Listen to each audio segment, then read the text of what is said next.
નમસ્કાર દર્શક મિત્રો, ફોકલ પોઈન્ટ બાય અચીવમેન્ટમાં ફરી એકવાર આપ સૌનું સ્વાગત છે. ગુજરાત એ ઉડતા ગુજરાત નથી અને ગુજરાતમાં યેન કેન પ્રકારે કોઈ પણ સંજોગોમાં દારૂની બદી અને દૂષણ, ડ્રગનું દૂષણ એ ભાજપ સરકાર કોઈ પણ સંજોગોમાં ચલાવી લેવા માંગતી નથી એવું છાતી ટોકીને નાયબ મુખ્યમંત્રી હર્ષ સંઘવીએ કહ્યું છે. એટલું જ નહીં, એમણે કહ્યું કે મારી સાથે જે વ્યક્તિનો ફોટો હોય એની પણ ધરપકડ કરીને જો એને જેલ ભેગા કરી દેવાતો હોય તો આનાથી વિશેષ તો તમારે શું પુરાવા જોઈએ. ટૂંકમાં નવ ગુજરાત સમય અને અમદાવાદ મિરરના સથવારે ભારત કુલનો જે કાર્યક્રમ હતો ગુજરાત મીડિયા ક્લબના ઉપક્રમે, એમાં જે એક ચર્ચા થઈ હતી એ ચર્ચાના અંશો, એમાં ખાસ કરીને માનનીય હર્ષભાઈ સંઘવીએ જે વાતો કરી હતી, દારૂ, ડ્રગ્સ અને ગુજરાતમાંથી દારૂબંધી જવાની નથી એ અંગે એમને સ્પષ્ટ અનુસાર આપ્યો છે. એ તમામ ચર્ચાના અંશો જે છે આ વિડીયોમાં તમને જોવા મળશે. ધન્યવાદ.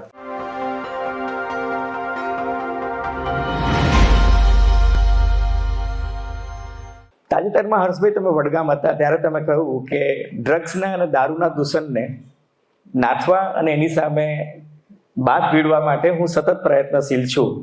તો એ દિશામાં કંઈક તમે કહો ને, કારણ કે હમણાં વચ્ચે આનંદીબેન આવ્યા હતા, એમણે એવું કીધું, જેમ મેં છાપામાં વાંચ્યું એમ એમને પણ વાંચ્યું હતું કે ગુજરાતમાં દારૂબંધી હળવી કરવાની વાત ચાલે છે.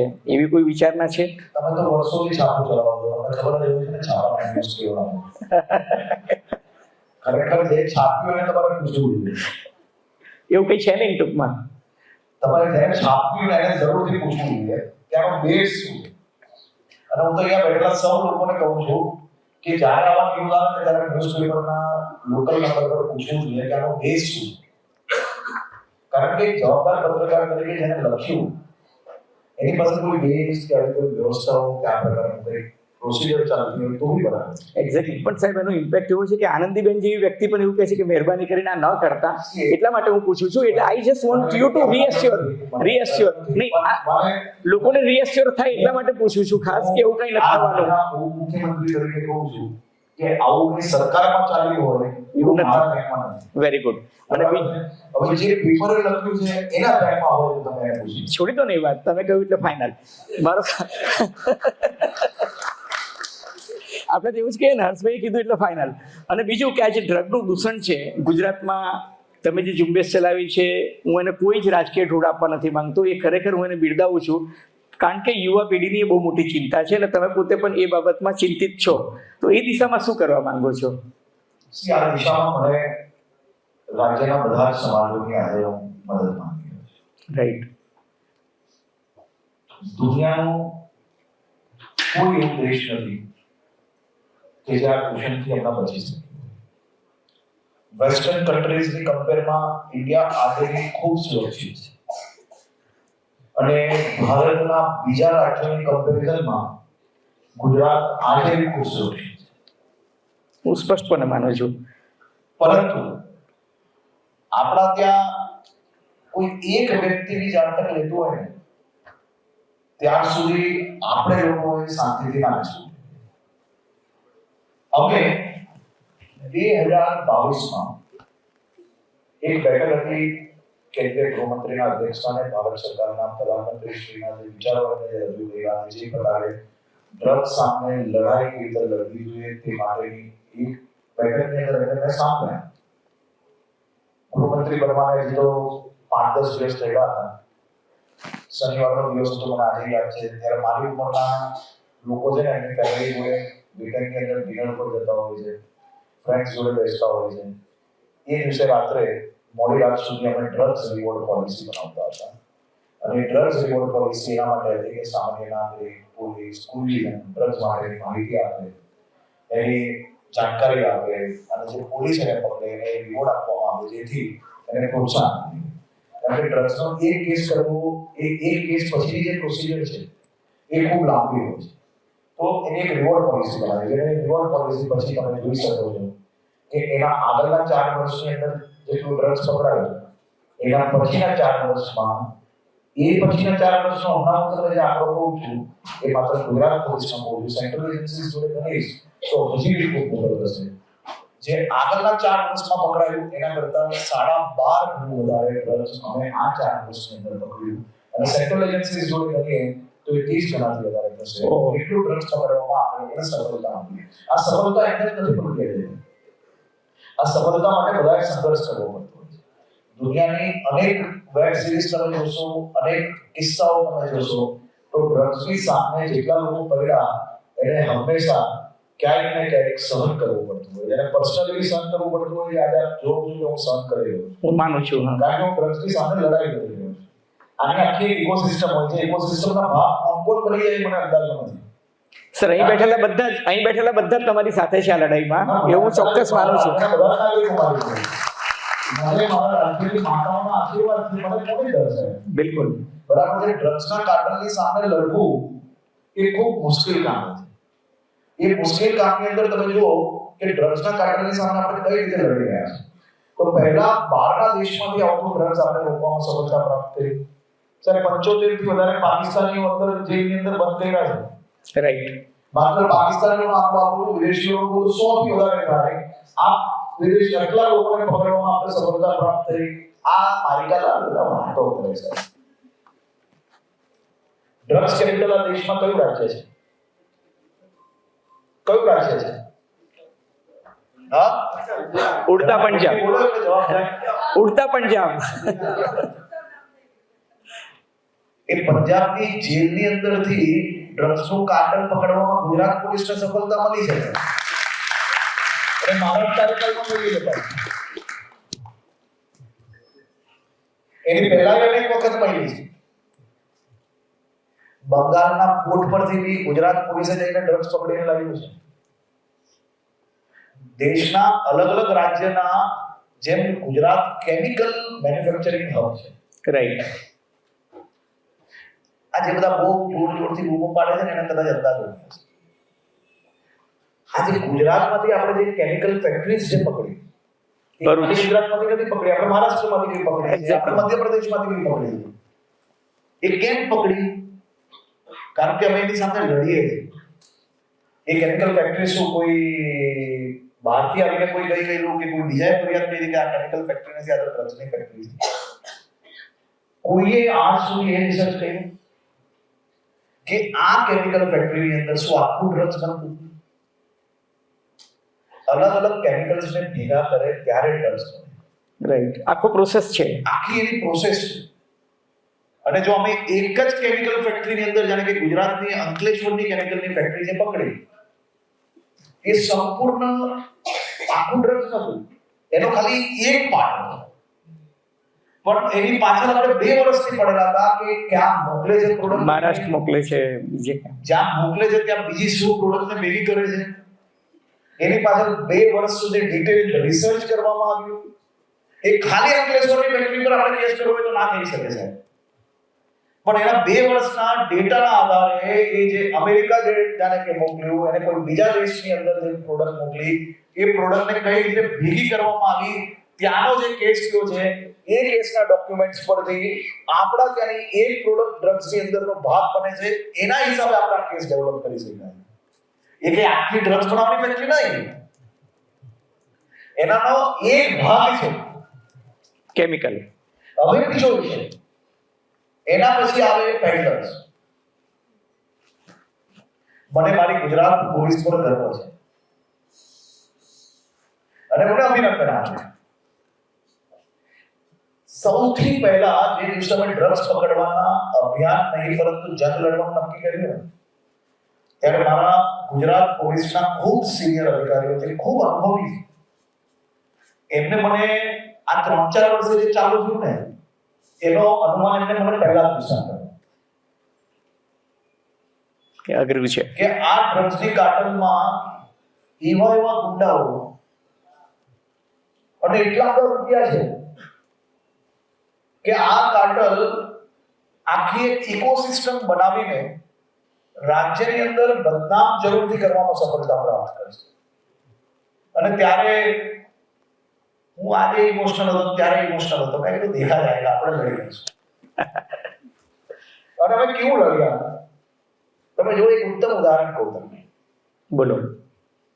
હું રાજ્યનો ગૃહમંત્રી હોઉં અને મારી જોડે કોઈનો ફોટો હોય અને ડ્રગ્સ વેચતા પકડાય અને માહિતી મળે પોલીસને અને એને પકડીને લાવે અને પકડીને લાવીને જેલના હવાલે બંધ કરીને આજ સુધી ના છૂટી શકે, એનાથી મોટું ઉત્તમ ઉદાહરણ તમને શું જોઈએ સાહેબ? અમુક લોકો આને નેગેટિવ પોઈન્ટ માનતા હશે, હું એને પોઝિટિવ પોઈન્ટ માનું. અહીંયા બેઠેલા 500 લોકો હશે હમણાં, હું ગેટની બહાર નીકળતો હોઈશ અને કોઈ ફોટો પડાવશે તો હું ના પાડીશ કે હું ઇગોઇસ્ટ છું, અને હું હા પાડીને ફોટો પડાવીશ અને કાલે ઉઠીને તમારાથી કોઈ ખોટું કામ તમે કર્યું તો હું ગુનેગાર છું? બિલકુલ નહીં. ખૂબ સમજવા જેવો વિષય છે કે રાજ્યની પોલીસ કેટલી ગંભીરતાપૂર્વક એની સામે લડી રહી છે. જો રાજ્યના ગૃહમંત્રી એમ ચાહે કે મારી જોડે ફોટો છે એ માણસ ના પકડાવવો જોઈએ તો પોલીસ એને પકડી શકે. આ ગંભીરતાપૂર્વક વિચારવા જેવું છે આ વિષય કે આનાથી સારું એક્ઝામ્પલ શું હોય? પરંતુ ઇનોસન્ટ ભૂલ અને દૂષણની વચ્ચે ફસાવવું, આ બેની વચ્ચે ખૂબ મોટો તફાવત છે. રાઈટ. મારા યુવાન સાથીઓ પાસે મારી એટલી જ અપેક્ષા છે કે તમે આખું સર્વે કરશો ને તો એ સર્વેમાં તમને અંદાજ આવશે અમે ડ્રગ્સ વેચવા વાળાને જ પકડીએ છીએ, ડ્રગ્સ પીવા વાળાને હજી બી નથી પકડતા. અમે એનું જીવન બરબાદ નથી કરવા માંગતા, અમે એનું જીવન સુધારવા માંગીએ છીએ. તમે જો એની માહિતી આપશો તો અમારી પાસે માત્ર ને માત્ર એની પાસેથી ડ્રગ્સ વેચવા વાળાની માહિતી મળશે. અલગ અલગ શહેરના પોલીસ કમિશનર્સ, તમે સુરત, અમદાવાદ, વડોદરા, ત્યાંથી કોઈ સિક્રેટ ડેટા મંગાવજો. આવા લોકોની જે માહિતી અમને મળે છે ને, અમે એના પેરેન્ટ્સને બોલાવીને એમના બાળકોને સુધારવાનો પ્રયાસ કરીએ છીએ. અમે એને પકડીને આંકડાઓ કરવા નથી માંગતા. એ રિસ્પોન્સિબલ પોલીસ કે ગવર્નન્સ અમે નથી કરતા. કારણ કે જ્યારે તમે સત્તામાં બેઠા હો ત્યારે આરોપ પ્રત્યારોપ દરરોજ ચાલતા રહે, પરંતુ કોઈક જાણી જોઈને રાજ્યની વ્યવસ્થાઓને બગાડવાના પ્રયાસ કરે તો એના દબાવોમાં આવીને આપણે આ નાના નાના છોકરાઓના જીવન બરબાદ નથી કરવા માંગતા. આપણે એમનું જીવન સુધારવાનું છે. અને જીવન ત્યારે જ સુધરે જ્યારે સામાજિક લોકો આને માત્ર વાતો કરવાની બદલે અભિયાનના સ્વરૂપે સરકાર જોડે રહે. તમે ડ્રગ્સ માટેની એક માહિતી તો લઈને આવો, તમે જોજો કેટલી મિનિટોની અંદર એની ઉપર એક્શન હોય છે. પરંતુ ડ્રગ્સના મુદ્દાને જાણી જોઈને એવો રાજકીય મુદ્દો હંમેશા બનાવવાનો પ્રયાસ થતો હોય છે. હું નથી કહેતો કે આ બનાવનાર તમામ લોકો આ ઇકોસિસ્ટમના ભાગીદાર થઈ ગયા છે, કારણ કે બધા જ લોકોને રાજ્યની ચિંતા હોય છે એવું જ હું માનું છું. મારા અનેક વિપક્ષના સાથીઓ બી આમાં સ્ટેટમેન્ટ આપતા હોય છે. આજે આ સ્ટેજ પર તો એમને કહેવા માંગુ છું, મને કોઈ દુઃખ નથી. મને હજી વધુ જે કેવું હોય કે મને કોઈ ફરક નહીં પડે, કારણ કે હું મારા રાજ્ય માટે લડી રહ્યો છું, દિલથી લડી રહ્યો છું. અને હું એમને બે હાથ જોડીને માત્ર એટલું કહું છું કે મનને ઝાંકીને અને કર્મને સમજીને એકવાર વિચારીને જોઈએ કે ડ્રગ્સને રાજકીય મુદ્દો બનાવવો જોઈએ કે ડ્રગ્સ સામે ખરેખર લડી લેવું જોઈએ. તમે મનથી વિચારો. રાઈટ. અને જે અમારી ભૂલ થઈ હોય તેમાં જરૂરથી આરોપી કરવો જોઈએ. મારું કોલર પકડીને મને કોઈ ફરક નથી પડતો, પરંતુ એક વસ્તુ તો વિચારો કે કોઈ 1000 કરોડનું ડ્રગ્સ પકડ્યું હોય અને કોઈ એમ કે આપણું ગુજરાત ઉડતા ગુજરાત બની ગયું છે, ખાલી પોતાની પેલી ઇન્સ્ટાગ્રામ અને યુટ્યુબ પર વ્યૂઝ વધારવા માટે અને અમુક ભાષાઓ તમને પેલું કહેવાય ને કે ઇન્સ્ટાગ્રામ અને સોશિયલ મીડિયામાં કોઈ જે સારી ભાષા કે સારો પ્રયાસ ના ચાલે, એમાં તમે આમ પેલું લોકોને હસવું આવે ને મજા આવે એવી વાતો કરો એટલે કેવું પેલું રીલો ચાલ્યા કરતી હોય અને વેપાર ચાલ્યા કરે. પરંતુ ક્યારે એવું વિચાર્યું છે કે સમાજે મને ચૂંટાઈને ગુજરાતની વિધાનસભા સુધી મોકલ્યા? સર, ભલે ટીકા થાય, ભલે સંઘર્ષ થાય, પણ દૂષણ સામે હું લડી જ લઈશ. ગુજરાત વિધાનસભામાં જેટલા સાથીઓ બેઠા છે ને, મુખ્યમંત્રી હોય, ઉપમુખ્યમંત્રી હોય, વિપક્ષના ધારાસભ્યો હોય, એ બધા ધારાસભ્યની જવાબદારી તો ઇક્વલ જ છે સર. કોઈની જવાબદારી શાસન જોડે કામ કરવાની છે, તો કોઈની જવાબદારી સમાજના સાચા વિષયોને ગેરમાર્ગે લઈ જવાની બદલે સમાજને સાથે લઈને દૂષણો સામે લડવામાં સહભાગી થવાનું છે. પરંતુ જાણી જોઈને નેતા તરીકે તમે નેતા સામે સામે હોઈ શકે, આરોપ પ્રત્યારોપ આ બધું રાજકીય વર્ષોથી ચાલતો ભાગ છે, એમાં કોઈ ના. પરંતુ જ્યારે પોલીસ પકડીને આવે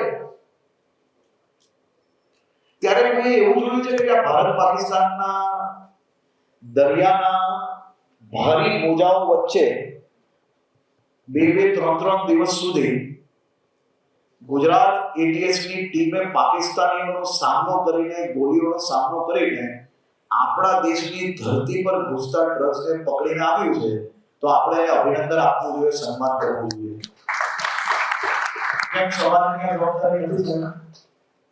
કોઈ પોલીસ ખોટું કામ કરે તો આપણે એની ટીકા કરીએ જ છે.